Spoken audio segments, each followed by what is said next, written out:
जय हिंद, जय भारत, जय छत्तीसगढ़। स्वागत है आप सभी का एजुकेशन हब में। पिछली कक्षा में हमने भगवान गौतम बुद्ध की 8 बातें जो उन्होंने कही थी, सच्ची बातें, अष्टांग धर्म जिसे कहा गया, उसके बारे में हमने पढ़ा था।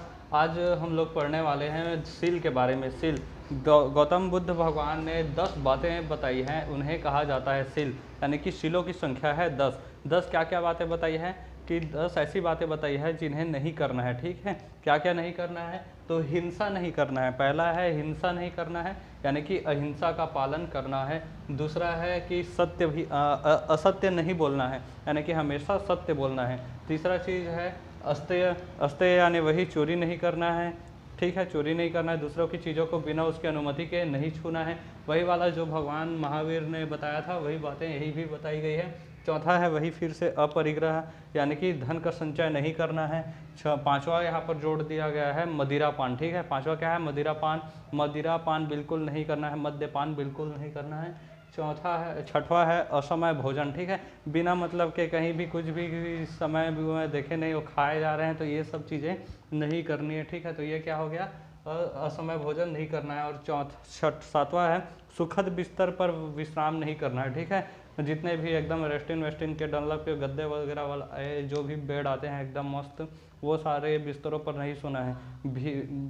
ज़मीन पर ही मतलब बिछा कर सोना है। ठीक है, मतलब आरामदायक बिस्तर पर नहीं सोना है। ठीक है, आठवां है संपत्ति। संपत्ति का मतलब अर्जन नहीं करना है। अपने बच्चों के लिए संपत्ति बनाने वाने वाला जो काम करते हैं वही चीज़ें नहीं करना है, मतलब संपत्ति नहीं बनाना है। पूत सपुत तो क्या धन संचय, पूत कपूत तो क्या धन संचय, समझते होंगे आप लोग। ठीक है, तो अगला है स्त्रियों से दूर रहना है। केवल स्त्रियों से दूर नहीं रहना है, लड़कियों से भी दूर रहना है। ठीक है, स्त्री और लड़कियों से मतलब दूर रहना है। 10वां है नृत्य एवं गान से दूर रहना है। गान मतलब गाना। ठीक है, नृत्य वगैरह डांसिंग वगैरह से दूर रहना है। ठीक है, तो 9वां है स्त्रियों से दूर रहना है।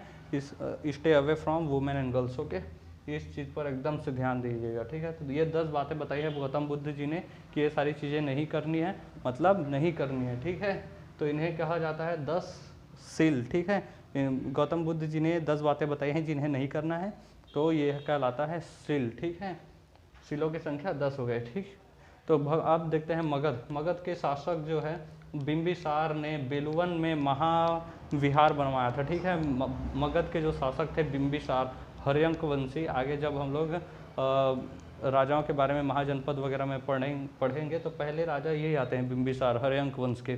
तो मगध के शासक रहे बिंबिसार हर्यंक वंशी। इन्होंने बेलुवन नामक स्थान पर महाविहार बनवाया था भगवान गौतम बुद्ध जी के लिए।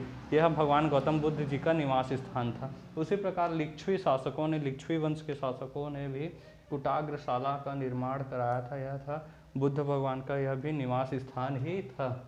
उदयन के शासनकाल के समय भगवान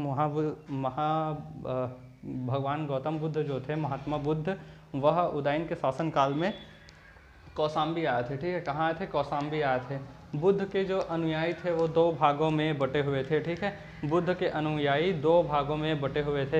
एक कहलाते थे उपासक और एक कहलाते थे भिक्षुक। तो भिक्षुक ऐसे व्यक्ति कहलाते थे जो कि बौद्ध धर्म के प्रचार प्रसार के लिए घर से बाहर निकल गए हो, ब्रह्मचर्य धारण कर लिया हो और सन्यासी का जीवन जो जीते हैं वह कहलाते हैं भिक्षुक। ठीक है, ऐसे भिक्षुक कहलाते हैं। ठीक है, बौद्ध धर्म के प्रचार प्रसार के लिए संन्यास का पालन करें, ब्रह्मचर्य का पालन करें, उन्हें कहा जाता है भिक्षुक। दूसरा होता है उपासक। उपासक ऐसे लोग होते हैं जो कि गृहस्थी में लिप्त होते हैं, गृहस्थी जीवन व्यतीत करते हुए ही बौद्ध धर्म का पालन करते हैं, उन्हें कहा जाता है उपासक। ठीक है, तो ये 2 क्या है? 2 भागों में बटा है बुद्ध भगवान के अनुयायी। ठीक है, महात्मा बुद्ध ने 3 प्रकार के दर्शन दिए। 3 इनकी फिलॉसफी है। पहला है अनीश्वरवाद, दूसरा है शून्यवाद और तीसरा है क्षणिकवाद। अनीश्वरवाद यानी कि इन्होंने ईश्वर के अस्तित्व को नहीं माना है। इन्होंने कहा है कि ईश्वर नहीं होते हैं। ठीक है, ईश्वर के अस्तित्व को इन्होंने पूरी तरह से नकार दिया है। और दूसरा है शून्यवाद। शून्यवाद का अर्थ है कि कोई भी व्यक्ति थोड़ा सा भी धन वगैरह संचय कर लेने के बाद, किसी अच्छे पद में जाने के बाद अपने आप में बहुत ज़्यादा घमंडी या फिर अभिमानी हो जाता है। ठीक है, तो ये सब उसके बारे में इन्होंने शून्यवाद दिया।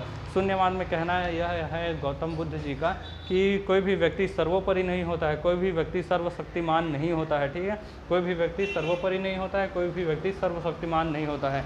और तीसरा इन्होंने कहा क्षणिकवाद। क्षणिकवाद में इन्होंने कहा कि सभी सांसारिक वस्तु का विनाश निश्चित है। ये जो भी संसार में आप लोग देख रहे हैं, हरा नीला पीला लाल सफ़ेद जो भी, ठीक है, उसको भी, तो वो भी क्या है कि एक न एक दिन ऐसा आएगा कि उनकी सुंदरता चली जाएगी। वो सब चीज़ क्या है, एक अवस्था है, क्षणिक अवस्था है, ठीक है, ये कुछ समय के लिए है, कुछ क्षणों के लिए ही है।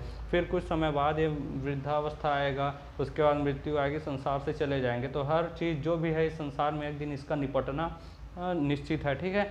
तो इसीलिए क्षणिकवाद दिया गया। तो पहला क्या था, ईश्वर के अस्तित्व को नहीं माना, अनिश्वरवाद। दूसरा था शून्यवाद, कोई भी व्यक्ति सर्वोपरि नहीं है, सर्वशक्तिमान नहीं है। और तीसरा है सभी सांसारिक वस्तु का जो है एक समय पर उसका विनाश निश्चित है, ठीक है। गौतम बुद्ध भगवान के प्रमुख सिद्धांत जो थे वो उन्हें त्रिरत्न कहा है। 3 सिद्धांत दिए थे, उनको त्रिरत्न कहा जाता है। पहला है बुद्ध, ठीक है, दूसरा है संघ और तीसरा है धर्म। बुद्ध यानी कि ज्ञान, ठीक है, बुद्ध जो है ज्ञान को प्राप्त करना ही इस धर्म का मतलब औचित्य है, ठीक है, मतलब उद्देश्य है, बुद्ध प्राप्त करना। जो भी व्यक्ति ज्ञान प्राप्त कर लेता है उसे इसमें बुद्ध कहा जाता है। दूसरा है संघ। संघ यानी होता है मतलब ग्रुप, ठीक है, ग्रुप जो होता है, मंडल कहें या फिर ग्रुप कहें, ठीक है, वर्ग कहें, समूह कहें, उसे संघ कहा जाता है। तो किसका समूह, बौद्धों का समूह, ठीक है। तीसरा है धम्म। धम्म का अर्थात धर्म से ही है, धर्म से नहीं है, लेकिन धर्म के रूप में हम इसे समझ सकते हैं। कौन सा धर्म, गौतम बुद्ध जी के बौद्ध धर्म, ठीक है। तो इन्होंने 3 प्रमुख सिद्धांत दिए, बुद्ध, संघ और धम्म का, ठीक है। गौतम बुद्ध जी जो थे धर्म के 3 पिटकों के बारे में चर्चा है। बौद्ध धर्म में 3 पिटकों के बारे में चर्चा है। पिटकों का अर्थात होता है ज्ञान से भरी हुई टोकरी, ठीक है। टोकरी यानी कि झौहा, ठीक है, समझ सकते हो। टोकरी, टुकनी, टुकनी कहते हैं छत्तीसगढ़ी में, टुकनी उसको टोकरी कहते हैं हिंदी में। बांस वगैरह का बनाया जाता है कारीगरी करके ना उसमें, ठीक है, लपेट के एक ऊपर एक ऐसे करके, तो वो क्या है, टोकरी के आकार से ऐसे बन जाता है, ठीक है। तो उसे कहा जाता है ज्ञान की टोकरी। तो ज्ञान की टोकरी, किसी भी टोकरी में मतलब बहुत सारा चीज़ रखा जा सकता है, तो सामान रखा जा सकता है। तो इसे त्रिपिटक को कहा गया है ज्ञान की टोकरी, ठीक है, यानी कि इसमें ज्ञान भरा जा सकता है। तो त्रिपिटक क्या है, 3 प्रकार के पिटक हैं, विनय पिटक, सूत पिटक और अभिधम्ब पिटक, ठीक है। विनय पिटक, सूत पिटक और अभिधम्ब पिटक, जिसमें भगवान गौतम बुद्ध के जीवन के बारे में चर्चा है और भगवान बौद्ध धर्म में प्रवेश की चर्चा है। इंसाइक्लोपीडिया कहा गया, ठीक है। तो ये सब है, ठीक है। त्रिपिटक का अर्थ ज्ञान से भरी टोकरी से। त्रिपिटक जो है वह श्रीलंका के सिंहला में लिखा गया है, ठीक है। त्रिपिटक जो है श्रीलंका के सिंहला में भाषा में लिखा गया। श्रीलंका का जो पुराना नाम है उसे सिलोन कहा जाता है, सिलोन इंग्लिश में कहा जाता है, और हिंदी में हमारी भाषा में सिंहला कहा जाता है, ठीक है। तो सिंहला जो है उस भाषा में लिखा गया था, श्रीलंका का भाषा है सिंहला, उसमें लिखा गया है त्रिपिटक, ठीक है।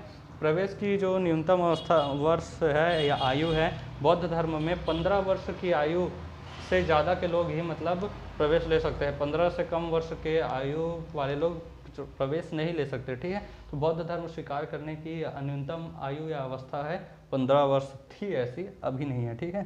संघ के, जब भगवान गौतम बुद्ध जीवित थे तो वो अपने जीवन काल में ही संघ के प्रमुख यानी कि जो समूह था उसके प्रमुख बनाना चाहते थे। देवदत्त नाम के एक उनके शिष्य थे, तो देवदत्त को ये अपने जीवन काल में ही संघ के प्रमुख बनाना चाहते थे।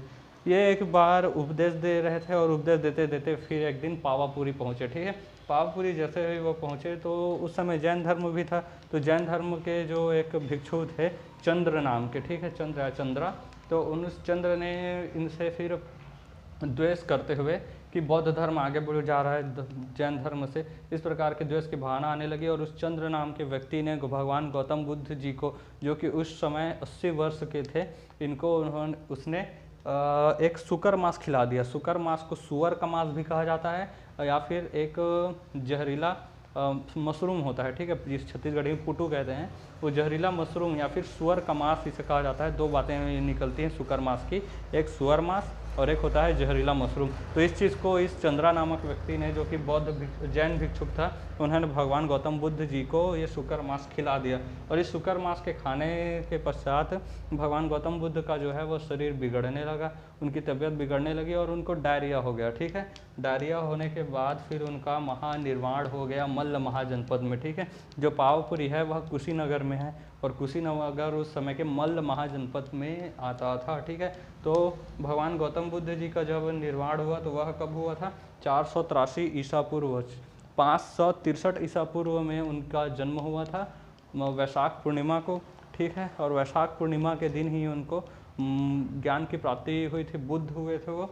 और 483 ईसा पूर्व वैशाख पूर्णिमा के दिन ही ये इनका निधन हुआ। और इनके जो निधन होते हैं उनको मृत्यु, निधन, ये सारे शब्द प्रयोग नहीं किए जाते। ये भगवान है, महात्मा है, ठीक है, इस धर्म के प्रवर्तक है, इसलिए शब्द लिखा जाता है महापरिनिर्वाण, ठीक है। क्या कहा जाता है इनके मृत्यु को? महापरिनिर्वाण कहा जाता है। तो 483 ईसा पूर्व मल्ल महाजनपद के कुशीनगर में, पावापुरी में, कुशीनगर में इन्होंने महापरिनिर्वाण प्राप्त किया, ठीक है। इनका जो अंतिम संस्कार था, मल्ल महाजनपद के ही जो राजा वगैरह थे, राजा महाराजा, इन्होंने बड़े ही भव्यता से और धूमधाम से इनका फिर अंतिम संस्कार किया। इतने बड़े व्यक्ति जो थे महापुरुष के रूप में, और हम लोग तो भगवान के रूप में मानते हैं, ठीक है। तो मल्ल महाजनपद के राजाओं द्वारा धूमधाम से किया गया। इन्होंने इनके जो अस्थि थे, इन अस्थियों को 8 जगहों पर दफनाया गया था। इसे अष्ट महास्थान कहा जाता है, ठीक है। जो 8 जगहों पर इनके अस्थियों को दफनाया गया था या फिर अंतिम संस्कार किया गया था 8 जगहों पर, इसे कहा जाता है अष्ट महास्थान, ठीक है। अष्ट महास्थान इसे कहा जाता है। अगली कक्षाओं में हम भगवान गौतम बुद्ध जी के चरित्र के बारे में तो यहाँ तक पढ़ लिया पूरी तरह से, ठीक है। उनको महापरिनिर्वाण भी मिल गया है। अगले कक्षा में हम लोग देखेंगे कि किस प्रकार से जो बौद्ध धर्म है ये 2 शाखाओं में टूटा और इसके विनाश हुए, ठीक है। इन सब चीज़ों के बारे में देखेंगे। मिलेंगे नेक्स्ट क्लास में, तब तक के लिए जय हिंद, जय भारत, वंदे मातरम।